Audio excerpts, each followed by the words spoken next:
नाज़रीन हेडलाइन सवां ॾिठियूं breaking news अवां सां शेयर कयूं पिया। Sindh high court Sukkur bench में बदअमनी बाबत केस जी ॿुधणी थी आहे। IG सिंध गुलाम नबी मेमण अदालत में पेश थियो। सिंध पुलिस के मिलिट्री ग्रेड जा हथियार ॾियो या वरी आर्मी सां गॾु ऑपरेशन कयो वञे। 3 महीननि में आर्मी सां गॾिजी धाड़ेलनि खिलाफ़ ऑपरेशन कयो वञे। जेके वाइट कॉलर सरदार धाड़ेलनि जी सरपरस्ती कनि पिया उन्हनि खे बि वाउखो कयो वञे। ॿुधायो त केतिरनि जुर्गान मथां FIRs दाख़िल कई वियूं आहिनि।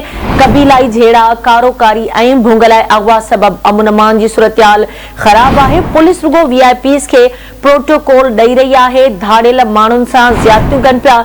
जस्टिस सलाहुद्दीन पंवर ॿुधणी दौरान ये रिमार्क्स ॾिना। पंजाब में अहिड़ी सूरतहाल न आहे, उत्तर सिंध में ईअं छो आहे? अदालत IG सिंध खां इहो पुछाणो कयो।